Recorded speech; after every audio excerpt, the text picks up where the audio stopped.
ஈரோடு கிழக்கு தொகுதி இடைத்தேர்தலில் முதியவர்கள் மற்றும் மாற்றுத்திறனாளிகளுக்கான தபால் வாக்குப்பதிவு தொடங்கியுள்ளது.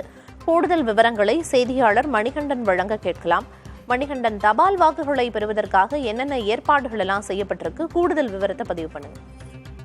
பிரியதர்ஷினி, ஈரோடு கிழக்கு தொகுதி இடைத்தேர்தல் பிப்ரவரி 5ஆம் தேதி நடைபெற இருக்கிறது. அதற்காக வேட்பாளர்கள் வேட்புமனு தாக்கல் நிறைவடைந்து இறுதி வேட்பாளர் பட்டியலும் வெளியிடப்பட்டிருக்கிறது.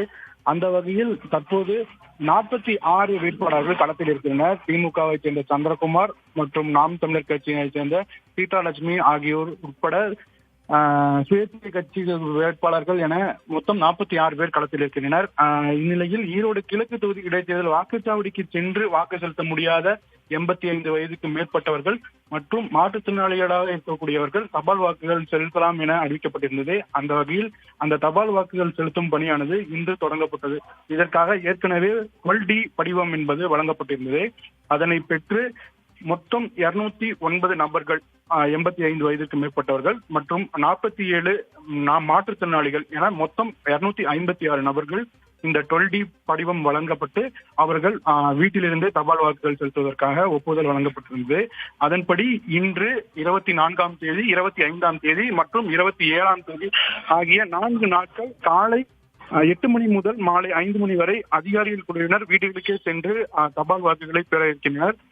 இது உட்பட ஒவ்வொரு குழுவிலும் ஜோன் அலுவலர், மைக்ரோ அப்சர்வர், துப்பாக்கி ஏந்திய காவலர்கள் மற்றும் வீடியோகிராபர்கள் அடங்கியிருக்க குழுதான் வீடுகளாக சென்று தபால் வாக்குகளை பெற இருக்கிறனர். இதற்காக இன்று மாநகராட்சி அலுவலகத்திலிருந்து தபால் வாக்கு பெறுவதற்கான பெட்டிகள், உபயோகப்படுத்தக்கூடிய பொருட்கள் அனைத்தும் மாநகராட்சி ஆணையாளரும் தேர்தல் நடத்தும் அலுவலகமாக இருக்கக்கூடிய ஸ்ரீகாந்த் தலைமையில் சரிபார்க்கப்பட்டு அனைத்து வாகனங்களிலும் அனுப்பப்பட்டிருக்கிறது. இந்த பணி தற்போது தொடங்கி இருக்கிறது.